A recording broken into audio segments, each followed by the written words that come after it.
Good evening, everyone. Welcome to the Inspired Learning Chat for December 2018. Glad to have you here. My name is John Clements. I'm principal of Nipmuc Regional High School, and I'm joined by members of the Inspired Learning Project team. My co-principal at Nipmuc Regional, Marianne Moran. Hi, Marianne. Hi. And joined also by Mendon Upton's Assistant Superintendent, Dr. Maureen Cohen. Hi, Mo. How are you? Doing great.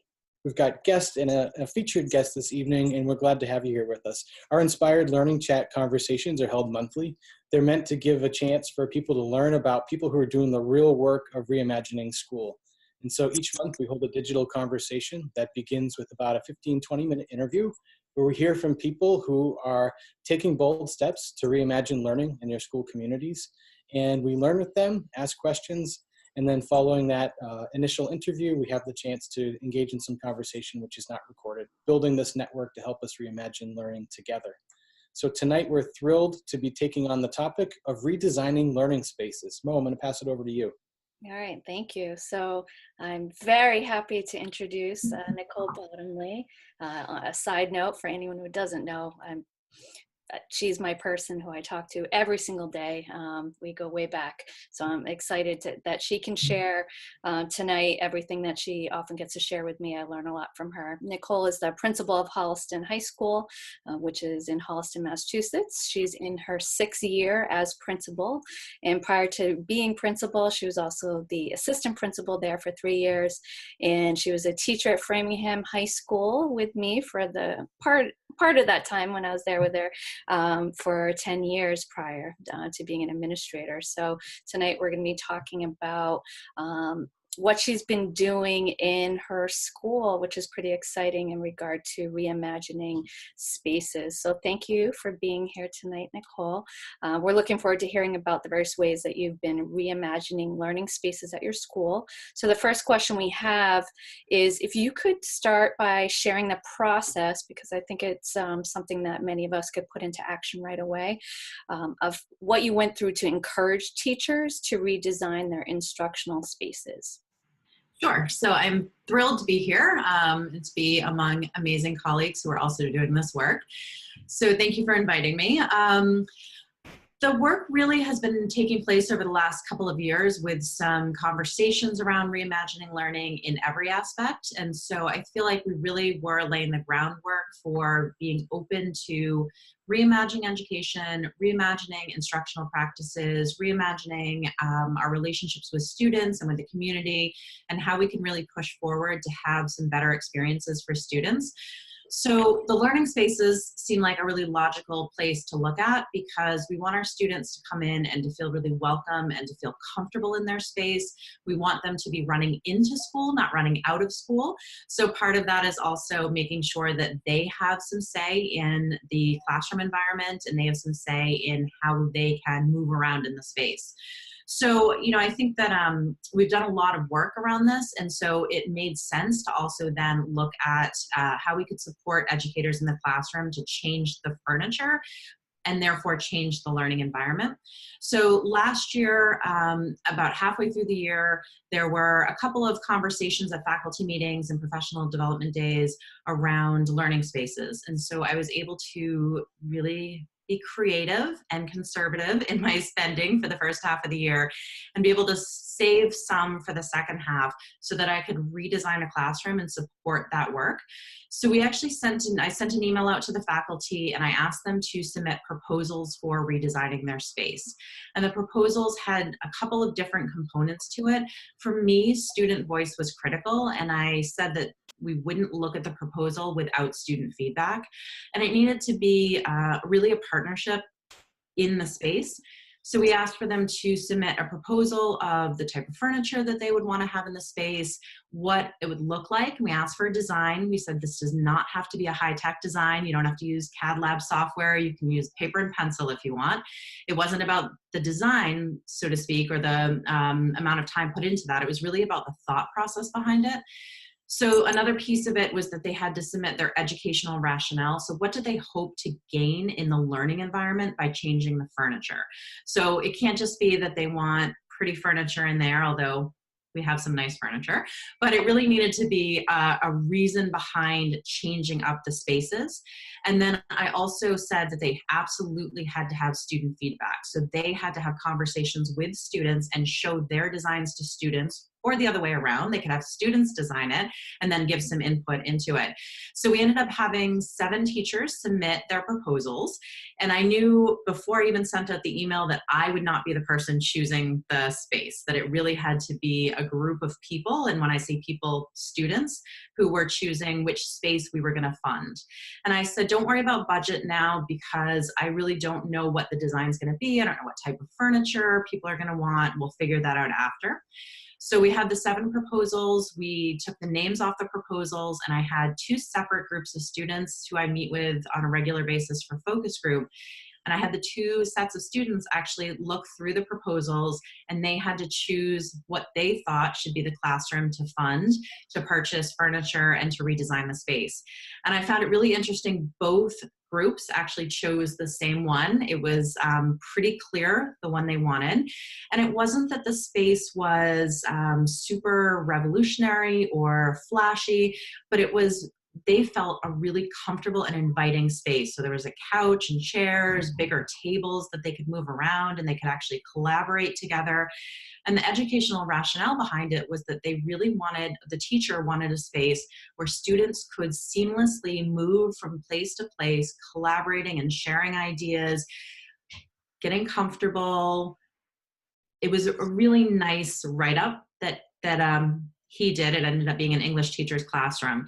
And so it was very exciting when I was able to go to that classroom, and I went during the block that the students had actually worked with him on. And I was able to tell them that they had been chosen for the redesign. And then I gave them the task of actually going and choosing the furniture that they wanted in the space. So they spent the next couple of days, although I think it actually ended up being longer than that because they were really excited about the process. So I might have disrupted whatever was planned in there, but it was worth it. So they went in and they went onto a couple different websites. They looked at furniture. There was a heated debate about the shade of red that they wanted for some chairs in there. And ultimately we were able to purchase the furniture, and they were able to then actually work together as a class. Not all that came assembled, so they also assembled some of the furniture. But it was really about rethinking how to utilize the space to have the most creative, collaborative environment. And to me, that was the most meaningful piece of it. So for the other classrooms that were not chosen, I was, again, sort of creatively at the end of the year in June, able to buy a few different pieces. So there were some sort of small tables, individual student desks that all fit together in different shapes that I was able to get for another classroom.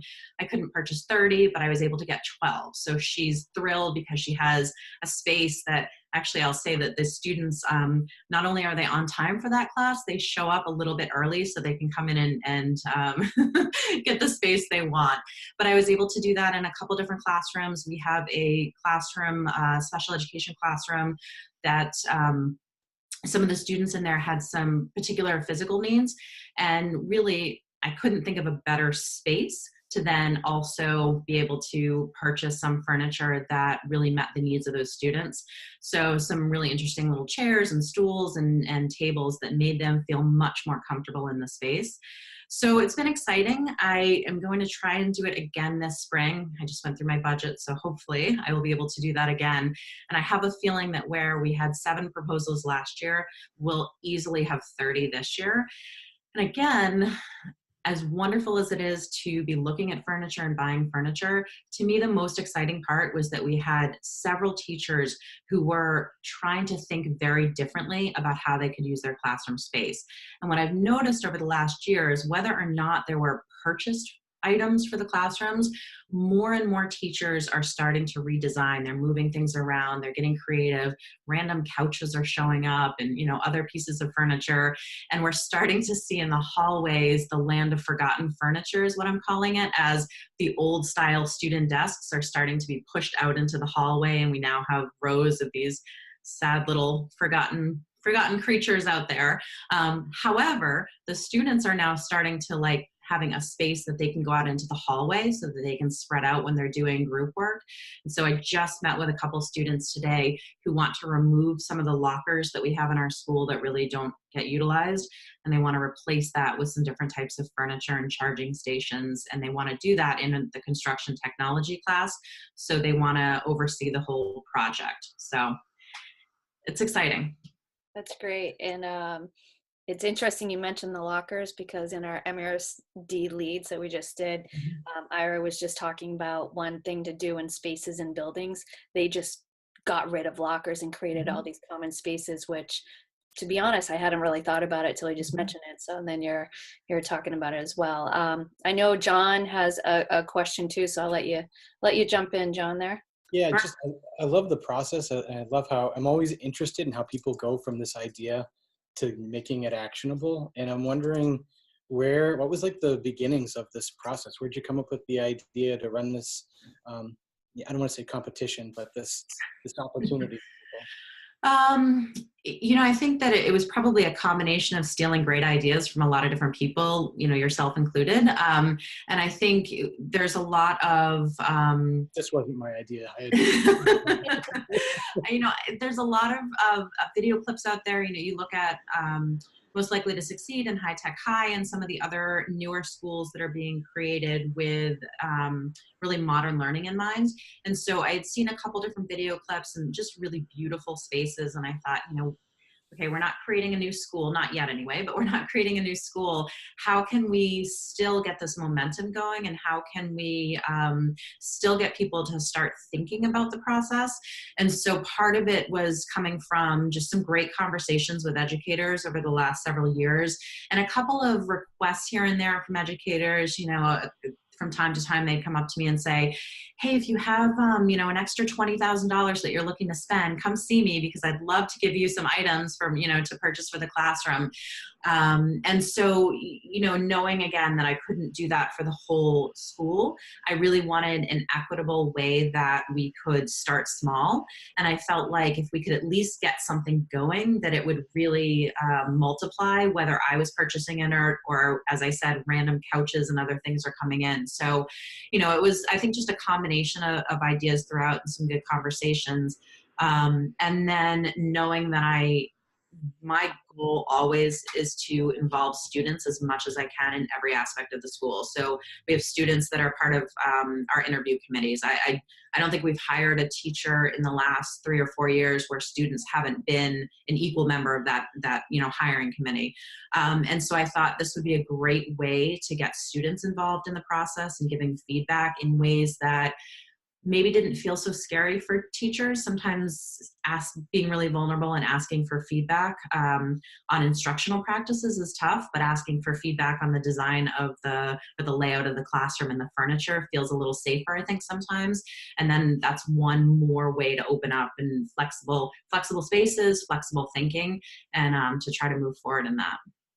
Thanks. Yeah, the whole idea of redesigning spaces, I think for a lot of people, just feels like it's got dollar signs attached to it. And so, I couldn't possibly, I have to wait until the funding is there.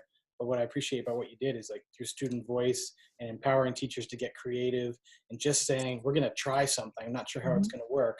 You were able to come up with a process and make it happen. So thanks for sharing that. Yeah. And that's kind of a good lead into the other area I want you to be able to share with, because I really loved the aspect of students when you were telling me about it.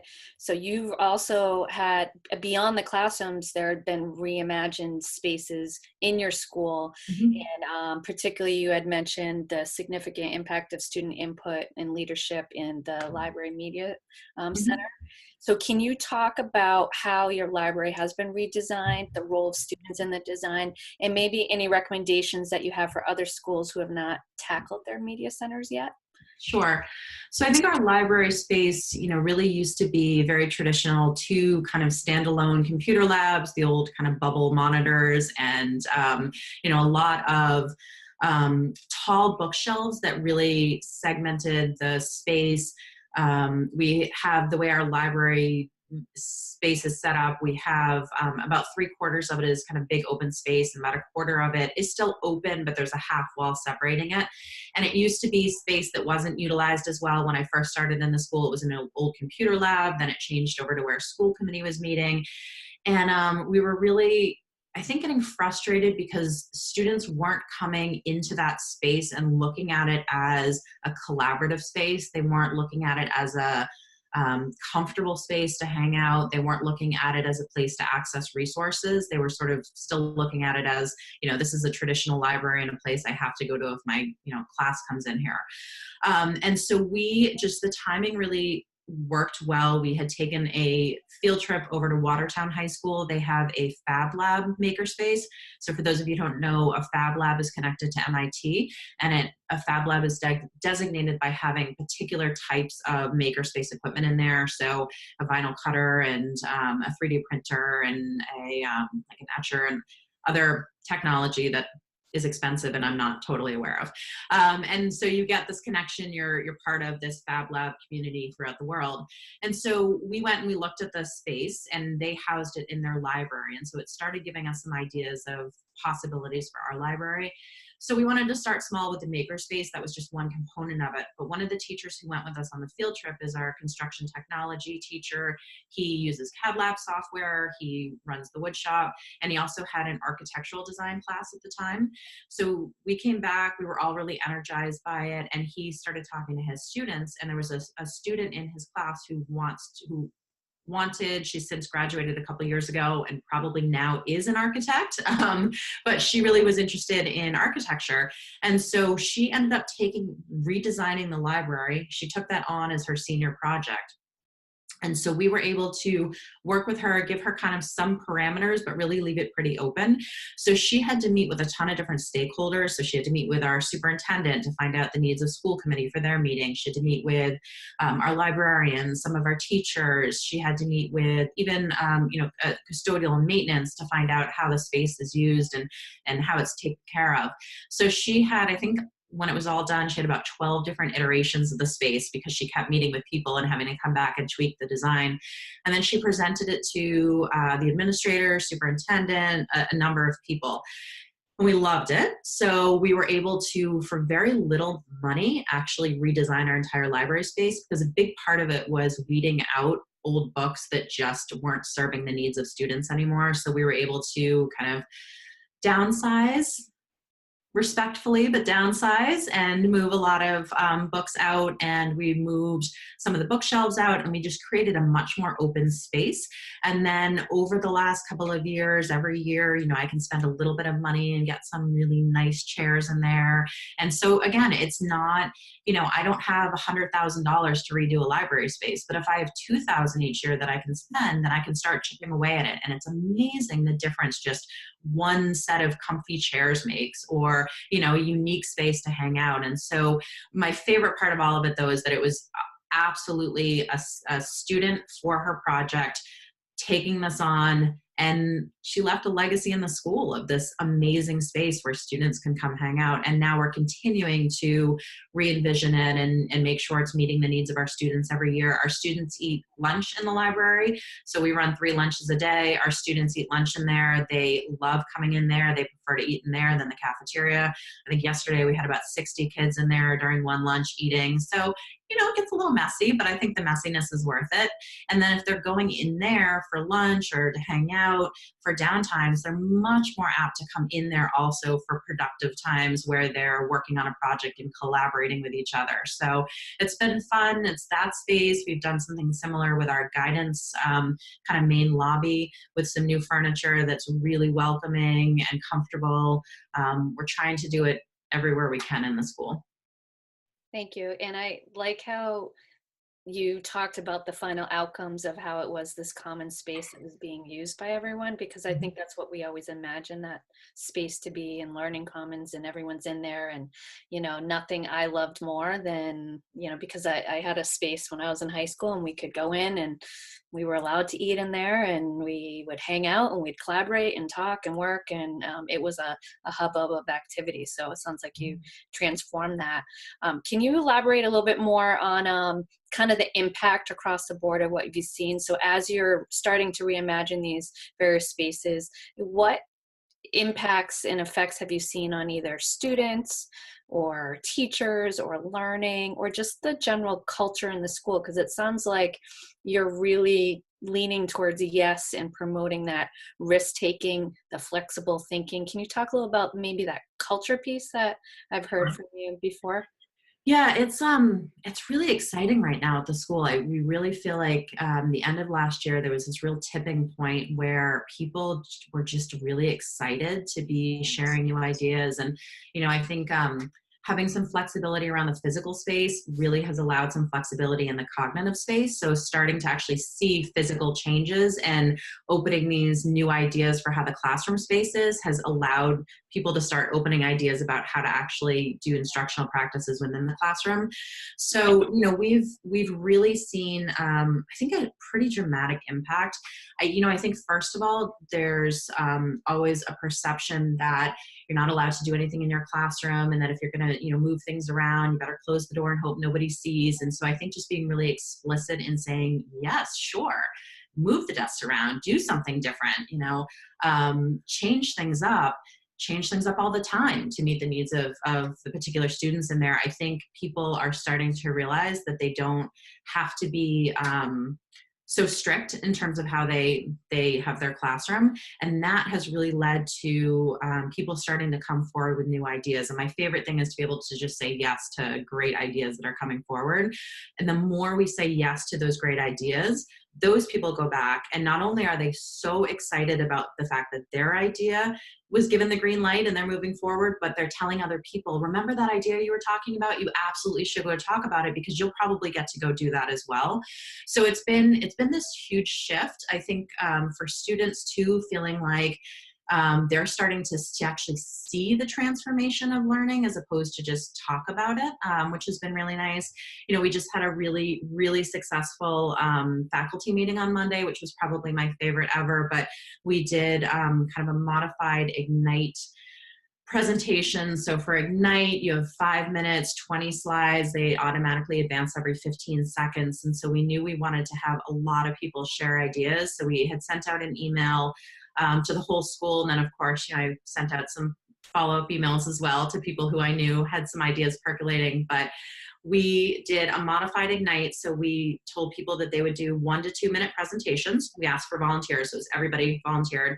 1 to 2 minute presentations, so a total of 4 to 8 slides, advanced automatically every 15 seconds. We also had a few students who had approached us with some ideas recently. So for example, one of our students said that they wanted to play music in between classes, which, some schools do as opposed to the bells. So we said, well, we have a great opportunity for you to present that idea. So in total, we had, I think, 16 teachers and 2 students who presented ideas, all in this Ignite format. So they all worked off of a common slide deck that they were working with. And, I would say anywhere from 3 to 8 slides per person, depending on the idea they were presenting. But because it advanced every 15 seconds, first of all, it was fun because a lot of people hadn't done that format before. So it was something new that we were able to show them. But it was also awesome because their presentations were 1 to 2 minutes and they couldn't go over, because then the next slide would come up and it would say, Maureen Cohen. And so if I was talking, I had to stop because I knew Maureen was up next.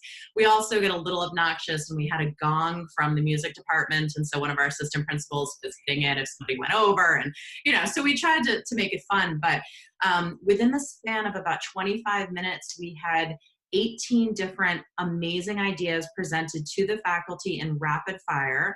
And then after those presentations, we had everybody stationed, all the presenters, we had them seated all around the perimeter of the library.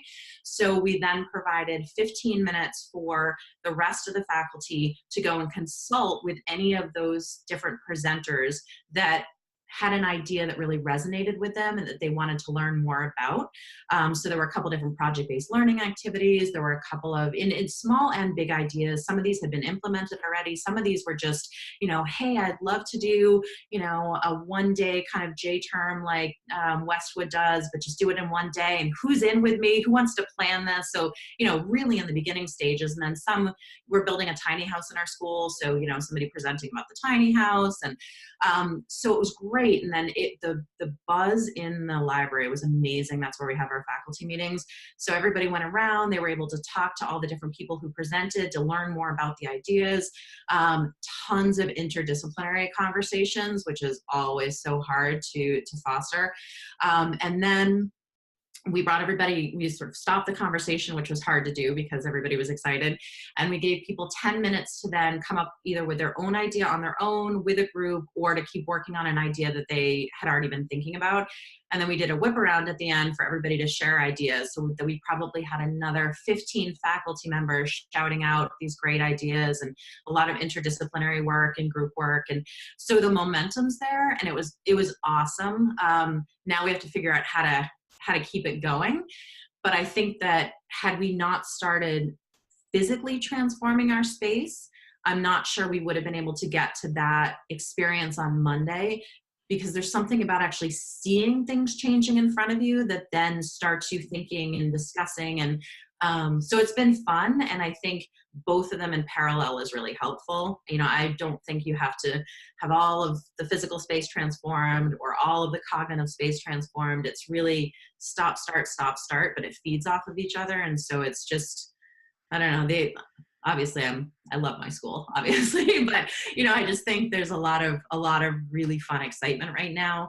A couple of people came and presented new ideas today. They popped in my office and asked if I had a minute, which turned into half an hour, but I was excited because these were great ideas. So I just keep saying yes. That's awesome. And I feel like I have this visual of either when you talk about Ignite, and I'm so glad that you shared that, because you called me on the way home and said I just had the best absolute faculty meeting. Like, well, let's hear about it. And so I was going to ask you that anyway, so that I'm really glad that you just jumped in with that. But I feel like either it's like this fire and this spark is going, or, you have the snowball starts at the top, but then it keeps building momentum down the hill. And that's what we want, to keep building that momentum. And it sounds like you're doing that.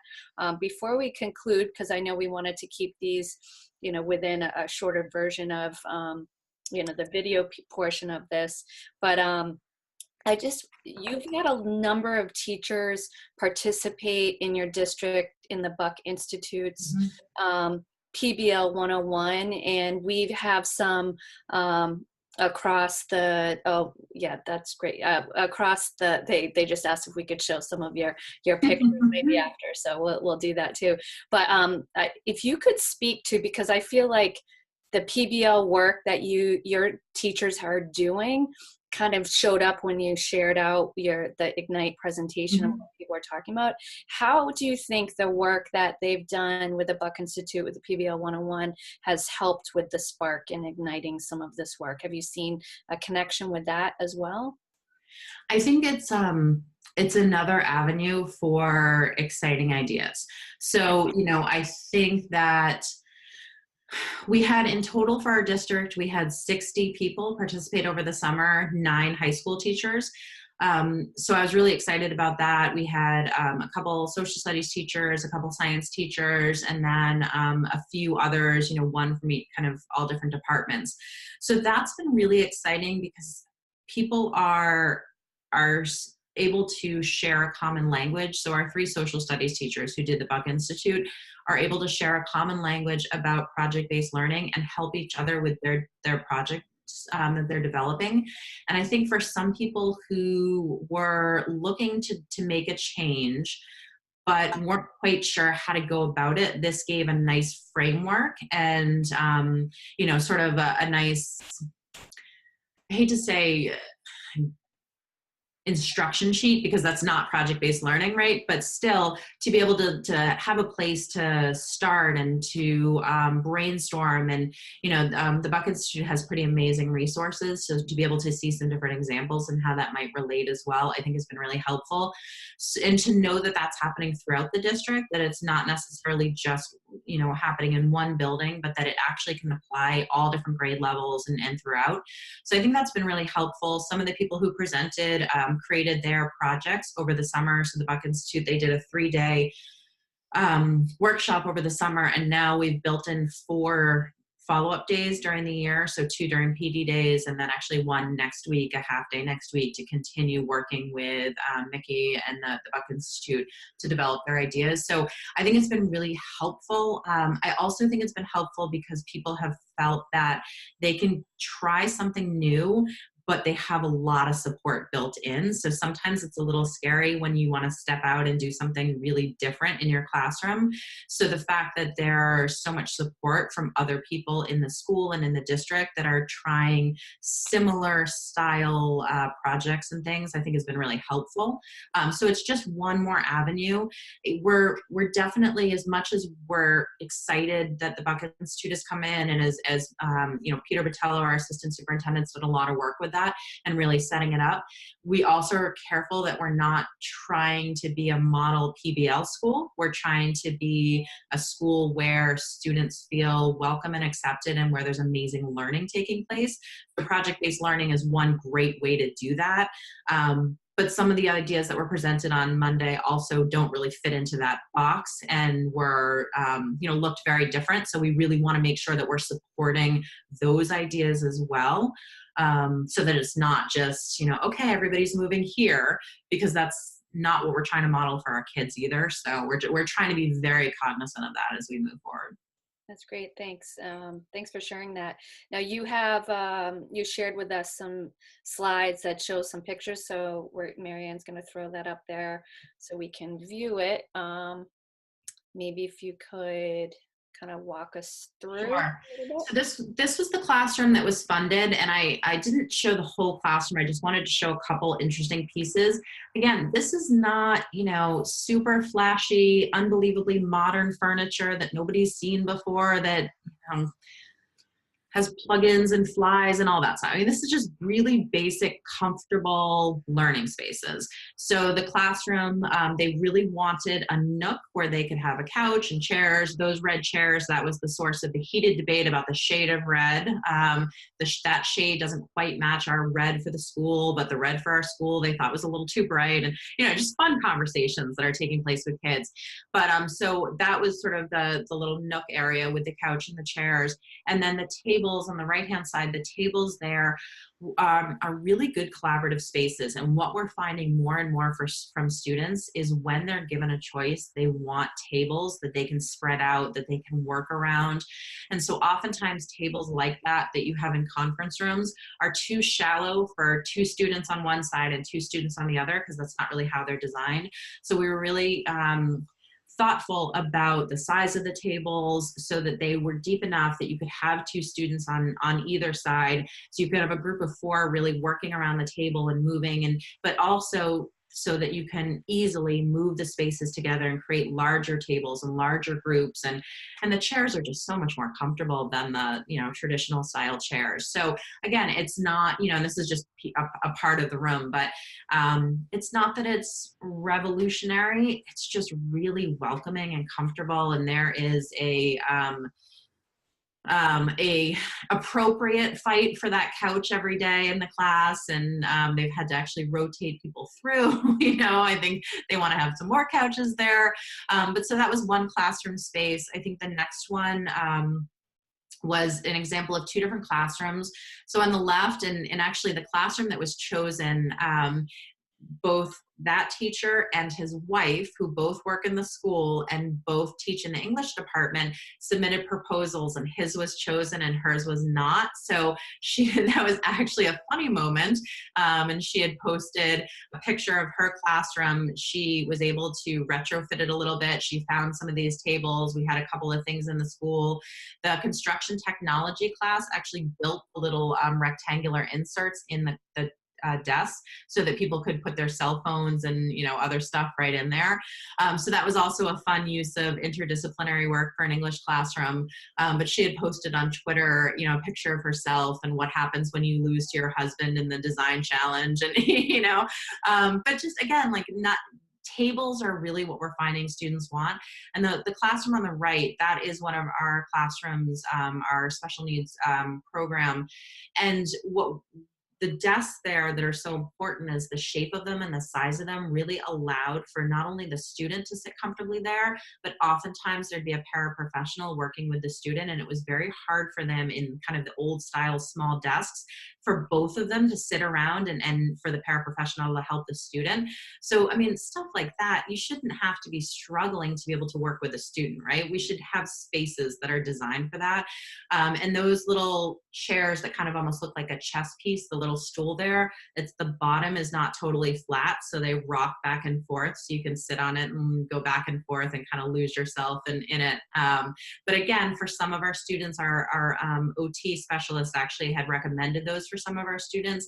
Not a lot of money, but really worth it because it made a significant impact for the students.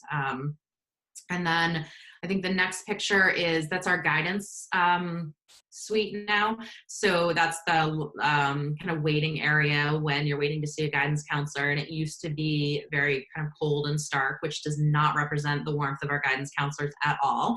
So now it's, also knowing that a lot of families are coming through. We want it to be a comfortable space for our families. And sometimes families coming through are very anxious and unsure of, their role in the school, or coming to talk about some really difficult situations that are going on with their family.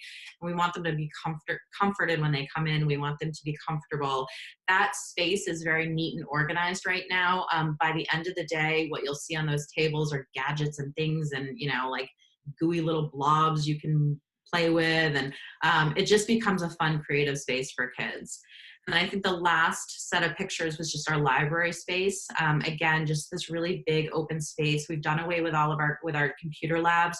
We did leave on the half wall 8 computers right now. We're not 100% one-to-one Chromebook. We're about 90% there, and by next year we'll be 100% one-to-one. So we really, from an equity standpoint, we really needed to make sure that there were still computers that were accessible.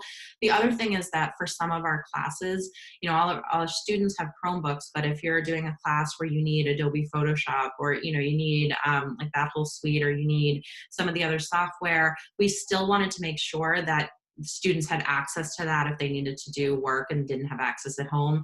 And then those chairs that have the little kind of table where you can have a notebook or Chromebook sitting on it, those chairs are beautiful. There is not only a kind of a war when students come in over who gets to sit in them, but the same happens at the faculty meeting. So you'll have people showing up early so they can stake claim over those chairs.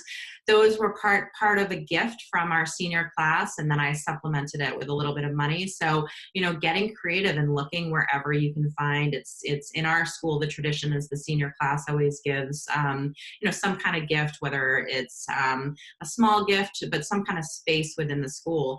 And so they had a little bit of money and they felt like this would be really beneficial. So we were able to look at it. I knew that what they had wasn't going to cover it, but I knew partnering with them we could.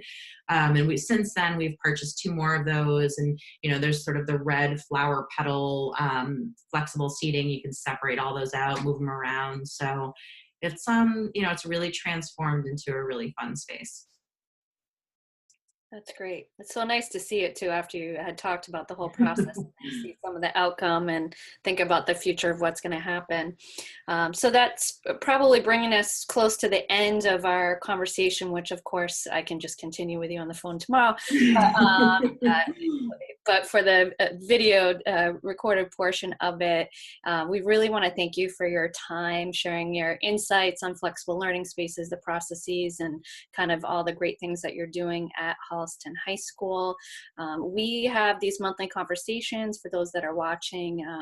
Our next Inspired Learning Project conversation scheduled for January 17th at 3:30. So we hope that people will join us at that time. We look forward to speaking with more people and learning from more people in the next year, if that's hard to believe. But again, we really want to thank you for joining us today.